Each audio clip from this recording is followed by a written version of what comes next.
주택 임대차죠 주로. 네.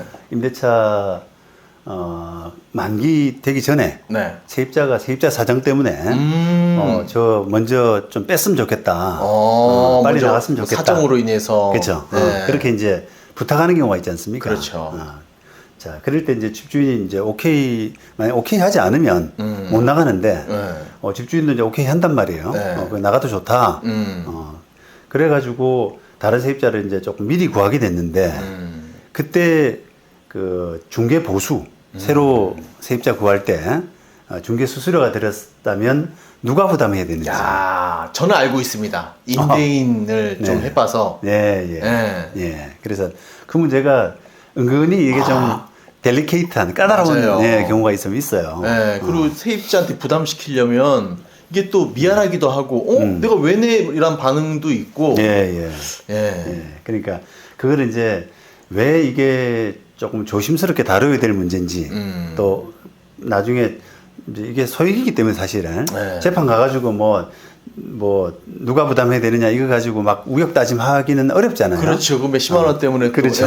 그래서 나중에 뭐 합의돼서 많이 끝나긴 한데 만약 재판이 간다 그러면 은근히 이게 좀 복잡한 문제가 될 수 있어서요. 그렇죠. 전세금이 큰 경우는 중개보수도 몇백만 원 합니다. 그러니까. 예. 그래서 그런 경우에 어떻게 이제 판단을 해야 되는지 그 기준을 한번 이제 말씀드리려고. 그러니까요. 예, 그 웬만한 많이 통용되는 건 있을 텐데 법적으로 들어갔을 땐 궁금하네요. 네.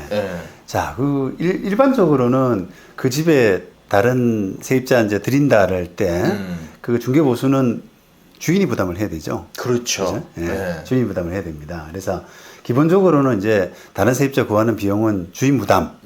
하지만 이런 경우 지금 말씀드린 계약 기간을 못 채우고 세입자가 나가는 이런 경우에는 왜 세입자가 부담을 해야 될 수가 있는가라고 하는 그걸 고민하셔야 되는데요. 그게 왜일까요? 세입자가 부담하게 된다면. 그냥 자기가 일반적으로 봤을 때는 자기가 계약 기간 못 채웠으니 내가 중개보수 내고 나갈게. 그런 입장 아니겠습니까? 맞습니다. 그걸 이제 정확하신데요. 그래요? 그걸 법적으로 이야기하면은 합의 내지 계약이라고 하는 표현을 씁니다. 그러니까 내가 먼저 나가니까 당신이 그걸 허락해 줬으니 수수료는 내가 부담할게요라고 하는 그런 임차인이 이제 세입자가 제안을 하고 임대인이 오케이를 해서 합의되는 거기에 이제 근거를 두는 거거든요. 그렇죠. 자, 그런데 보세요. 원칙은 집주인 부담이지만 그렇죠. 세입자가 그런 내가 부담할게요라고 하는 그런 합의가 있으면 세입자 부담 이런 게 되잖아요. 자, 그런데 그렇게 정확하게 합의를 하면, 그죠? 서로 이제 빨리 나가도 좋아. 근데 수수료는 너가 부담해야지라고 하면 제가 부담해야죠라고 하는 이런 명확한 합의가 있으면 다행인데 분쟁이 없죠. 그렇죠. 다행인데 문자로나 주고 받거나 했으면 그렇죠. 그런데 그 합의가 없는 경우가 많아요. 있더라고요. 그런 경우가 많더라고요. 자주 있습니다. 그 돈 이야기 하는 게 굉장히 껄끄러운가 봐요. 그게. 그냥 의례적으로 네가 먼저 뺐으니까 네가 내겠지라고 그냥 진행하다가 막판에 제가 왜 내요? 이러면 그렇죠. 그게 집주인 생각이고 세입자 생각은 계약 기간 뭐 얼마 안 남았는데 맞아요. 얼마 안 남았는데 이 정도는 그냥 주인이 에티켓으로 봐주는 거 아니야. 그렇게 생각하고 수수료는 당신이 내겠지. 이렇게 이제 생각을 하고 그걸 명확히 안 해둔단 말이에요. 그렇죠, 맞아요. 그래서 분쟁이 되는 겁니다. 맞아요. 관례적으로 네가 내겠지. 근데 나는 뭐 조금 일찍 나가는 건데 뭐 그렇습니다. 어차피 세입자 구해야 될 텐데. 그래서 누구든 간에 세입자든 집주인이든 누구든 간에 이제 그런 그 수수료 부담하는 거 가지고 실강이 하기 싫다. 라고 한다면 먼저 이야기를 해야 돼요. 수수료는 뭐 너가 부담하는 거지 일찍 나가니까 집주인이 먼저 이야기를 꺼내서 오케이를 받든 그죠? 아니면 수수료 그냥 제가 부담할게요. 라고 이렇게 제안을 해서 동의를 받든 그런 게 필요하다고 봅니다. 맞습니다. 그런데 이제 그런 것들이 잘 안 되고 있기 때문에 이거 가지고 뭐 이제 뭐 그런 게 있잖아요. 계약 기간 뭐 6개월 못 남겨놓고 불과 몇 개월 남겨놓고 이렇게 부탁하는 경우에는 수수료 부담 안 해도 된다 세입자가. 그다음에 6개월 더 남은 경우 뭐 예를 들면 한 8개월 남겨놓고 먼저 먼저 나가겠다라고 하면은 세입자가 부담해야 된다. 이걸 자꾸 이제 기간으로만 가지고 따지는 경우도 있고요. 그런 경우가 있구나. 그거는 이제 잘못된 판단이죠. 그렇죠. 그렇죠. 기간이 얼마 남아 있건 법적으로는 그렇죠, 네. 맞습니다. 그래서 그 이제 판단의 기준은 아까 말씀드린 것처럼 세입자가 내가 부담할게라고 하는 합의가 있었느냐. 근데 이제 그 합의가 명시적인 합의도 가능하지만 묵시적인 합의도 가능하거든요. 묵시적인 합의. 묵시적인 합의란 뭡니까? 여러 가지 정황으로 봐서 이제 그런 여러 가지 이제 말이라든지 행동이라든지 이런 부분에서 묻어날 수 있는 예를 들면 이해했을 만한 예를 들면 대표적인 게 제가 그럼 먼저 나가겠습니다. 집은 내가 중개소에 내놓을게요.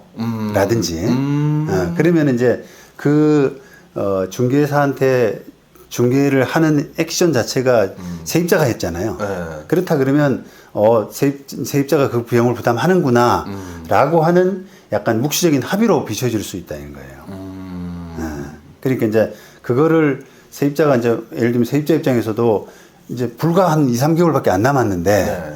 그러면 자기가 좀 일찍 나갈게요라고 부탁을 해서 선뜻 자기가 중개소에 내놓고 이렇게 하는 행동이 수수료 부담을 하겠습니다라고 하는 걸로 비춰질 수가 있는 겁니다. 그럴 수 있겠네요. 네. 그러니까 이제 그런 부분이 이제 오해가 될 수 있으면 분명히 할 필요가 있다는 거예요. 제가 중개 집주인이 내놓으셔야 되는데 네. 제가 그냥 대신 내놓습니다만 수수료는 본인 부담하셔야 돼요.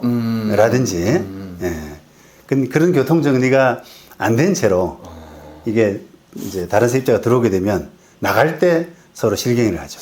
근데 요즘 보면 저도 많이 계약을 하니까 이렇게 임차인을 둘 때 특이하게 쓰잖아요. 만약 계약 기간 전에 퇴실 시에는 중개 수수료는 세입자가 부담한다 라고 써 있잖아요. 예. 그게 써 있으면 그게 써 있으면 당연히 이제 세입자 부담하는 거죠.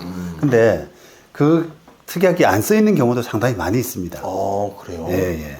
근데 이제 방이 여러 개고 계약을 자주 하잖아요. 네. 그런데 이제 그런 소위 말하면 전문적인 임대업자, 네. 임대업자들은 이게 기간 만기 다 채워서 나가는 경우가 많지 않더라.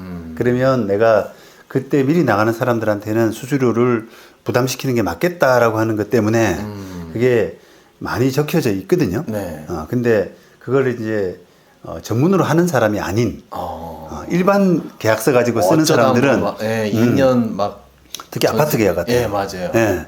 그런 계약들은 이게 그런 문구가 잘 없습니다. 또 그리고 그런 문구 없이 했던 계약도 무시적으로 또 이렇게 막 2년 막 하다 보면 그죠? 그렇죠.